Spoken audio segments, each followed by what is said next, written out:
You're at work. Your colleague just spilled coffee all over his desk, and his papers are soaked. Someone walks by and says, "Wow, great job. That's exactly what you needed today." You think, wait, is that a compliment? Why is everyone smiling?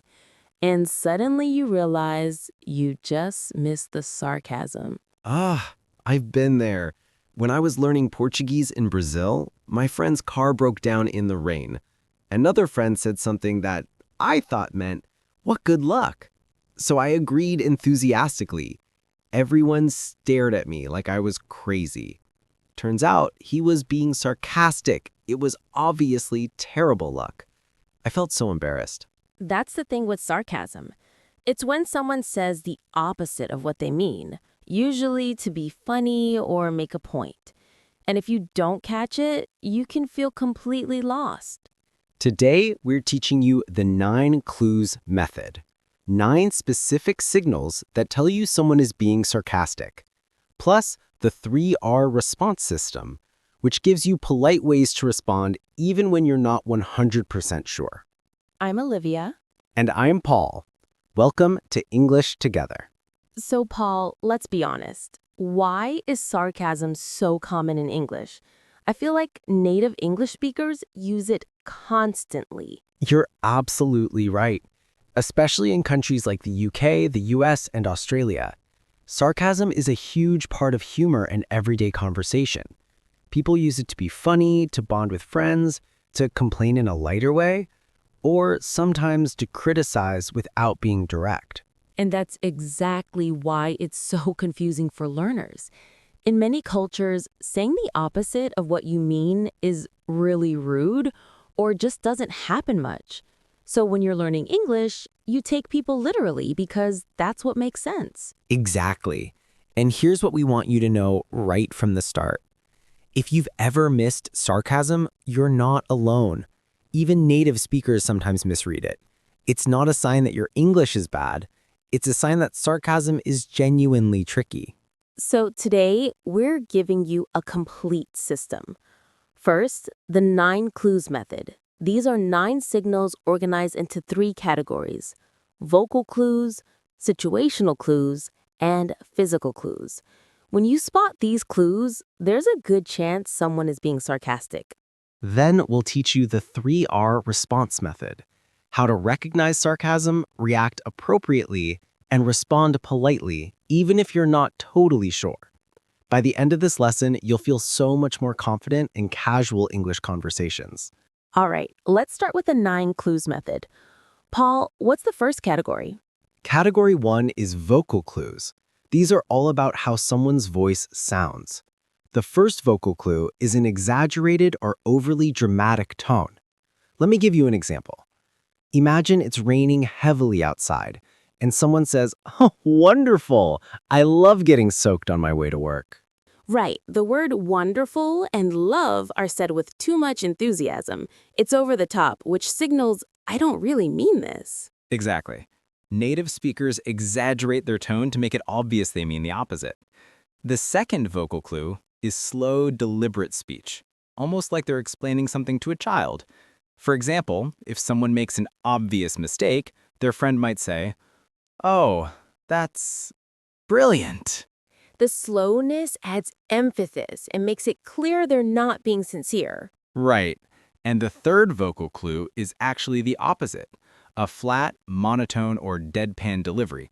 Someone says, "Yeah, this is great," but their voice has zero emotion. That flatness tells you they don't mean it. Oh, I find that one the hardest to catch because sometimes people are just tired or neutral, right? Good point. That's why you never rely on just one clue. You look for multiple signals. Which brings us to category 2, situational clues. These are about the context, what's actually happening. Okay, so the first situational clue is an obvious contradiction to reality. This is the easiest one. If something bad just happened and someone says something positive, it's probably sarcasm. Let me give you a clear example. I once saw a student spill an entire bottle of water on her laptop. Her friend immediately said, "Nice! That's exactly what you wanted." Obviously, no one wants water on their laptop, so the contradiction makes the sarcasm clear. The second situational clue is timing. Sarcasm often comes right after something goes wrong. Someone misses the bus, and their friend says, perfect timing. Someone burns their toast, and you hear, wow, you're such a great cook. Exactly. The third situational clue is what I call the absurdity test. Ask yourself, is what they're saying so extreme or ridiculous that it can't be true? For example, it's freezing cold outside, and someone says, it's like we're in the Sahara Desert.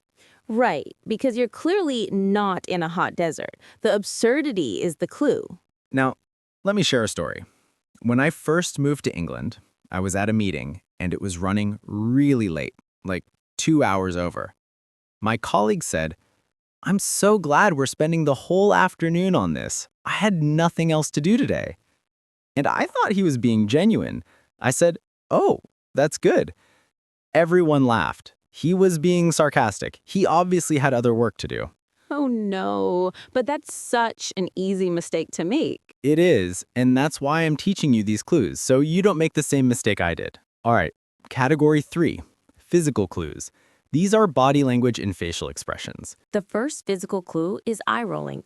If someone says, oh, that's just fantastic, and they roll their eyes, that's a big sarcasm signal. The second physical clue is a smirk or a slight smile. Not a genuine happy smile, but a little sideways smile that says, I'm joking. And the third physical clue is air quotes. This is when someone uses their fingers to make quotation marks in the air while they're talking. For example, someone says, yeah, he's a real expert, and they do air quotes around real. That means they don't think he's an expert at all. Air quotes are almost always sarcastic. If you see them, you know the person doesn't mean what they're saying literally. Okay, so just to recap quickly, we've got 9 clues total. 3 vocal, exaggerated tone, slow, deliberate speech, or flat, monotone.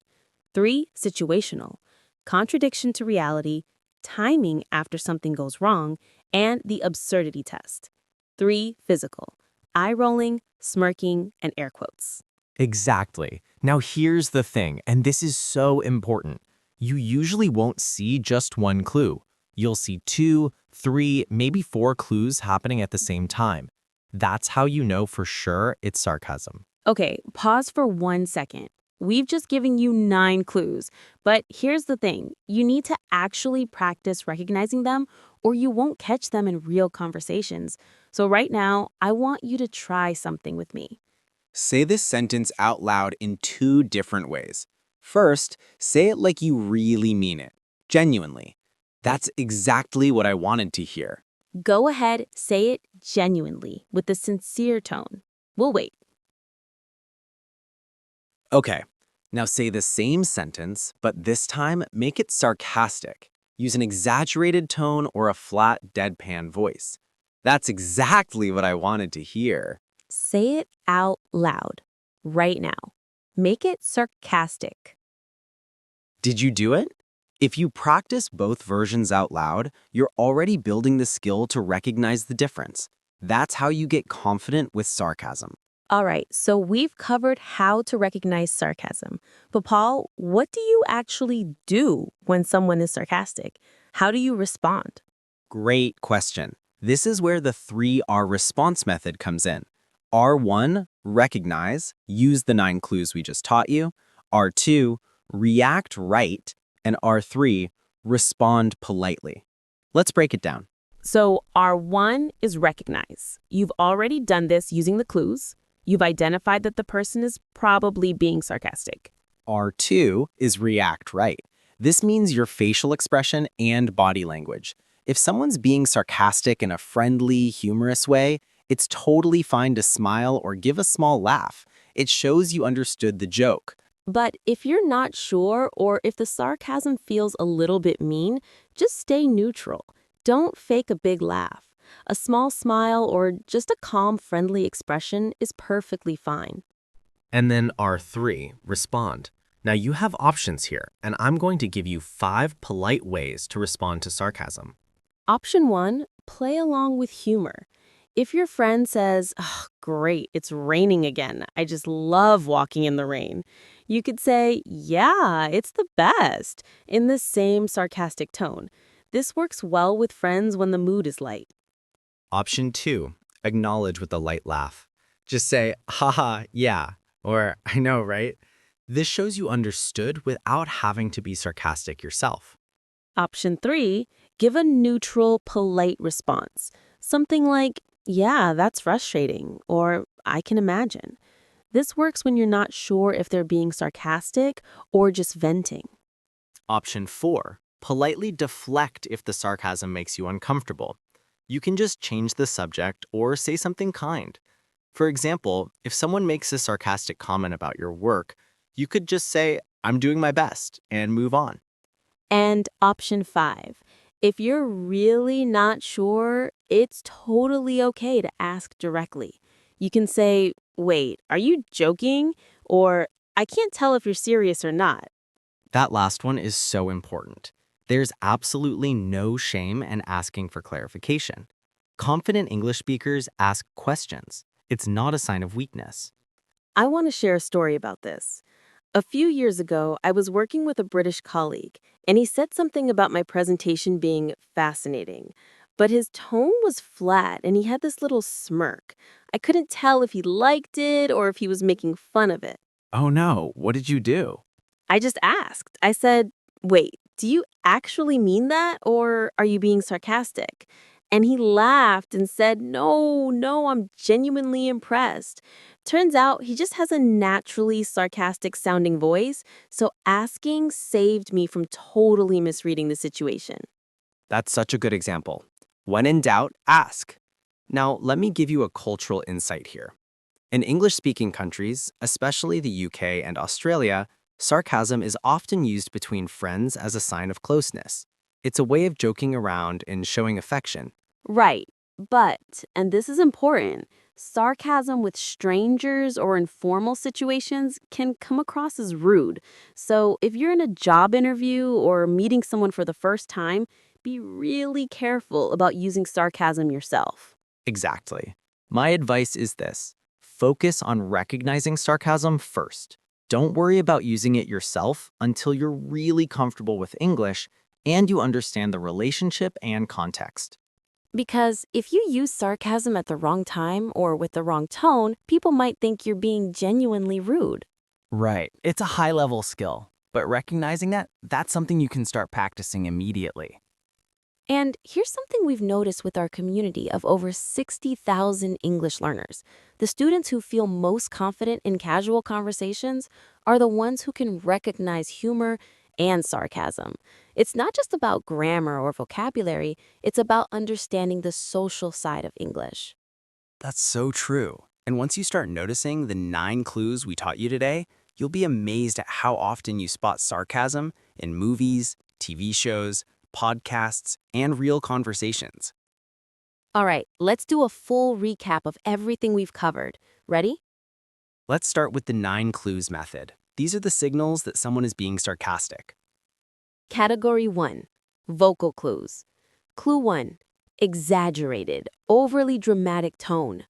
Clue 2, slow, deliberate speech.